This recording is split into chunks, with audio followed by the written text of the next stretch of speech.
Assalamualaikum warahmatullahi wabarakatuh. Perkenalkan, nama saya Alista Marsala Maharani dengan NPM 2320 103103 dari Rombel K3 Manajemen.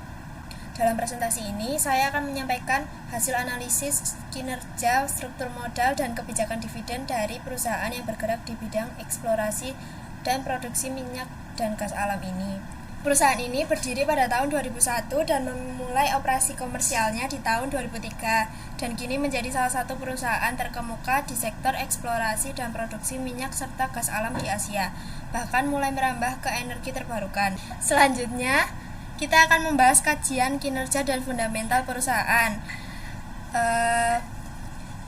Ini dilihat dari manajemen dalam konteks laba operasional berbasis aset operasi.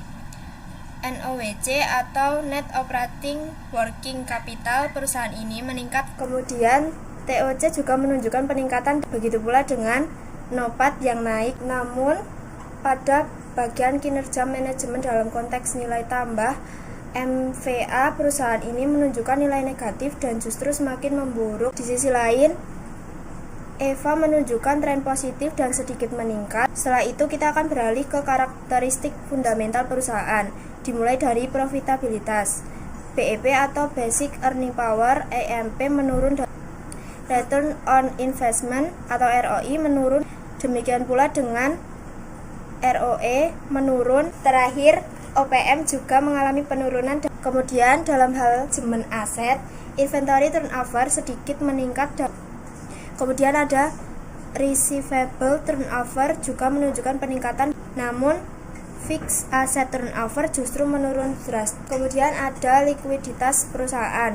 Current ratio EMP meningkat, dan kemudian quick ratio juga menunjukkan peningkatan, dan pula dengan cash ratio yang naik. Dan terakhir, untuk karakteristik fundamental bisa dilihat dari nilai pasar perusahaan. Price to earning EMP menunjukkan penurunan, dan price to book juga mengalami penurunan, namun market to book menunjukkan peningkatan. Yang selanjutnya ada struktur modal PT Energi Mega Persada. Struktur pendanaan EMP menunjukkan peningkatan ketergantungan pada utang jangka panjang.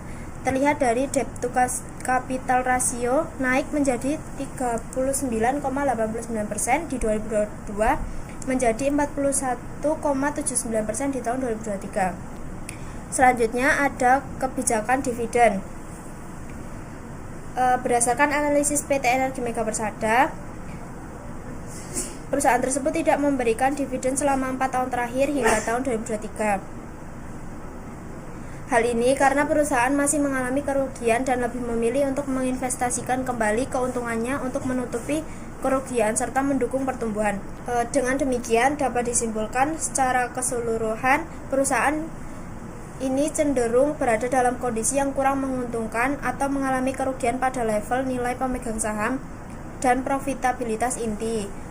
Alasan utamanya karena MVA yang sangat negatif dan memburuk, serta penurunan pada seluruh rasio profitabilitas. Fakta bahwa perusahaan tidak membagikan dividen selama 4 tahun karena mengalami kondisi rugi juga menjadi indikator kuat bahwa pada tingkat laba bersih atau laba ditahan, perusahaan belum stabil dalam menghasilkan keuntungan yang konsisten dan berkelanjutan untuk didistribusikan kepada pemegang saham atau untuk menutupi akumulasi kerugian masa lalu. Kemudian saran dari saya yaitu: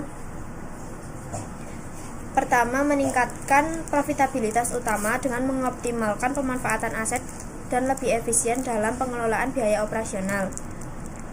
Yang kedua, memperkuat posisi kas serta aset yang sangat likuid untuk mengatasi masalah likuiditas jangka pendek tanpa harus mengandalkan penjualan persediaan. Referensi yang saya gunakan. Sekian presentasi dari saya. Bila ada salah kata atau pengucapan, saya mohon maaf. Wassalamualaikum warahmatullahi wabarakatuh.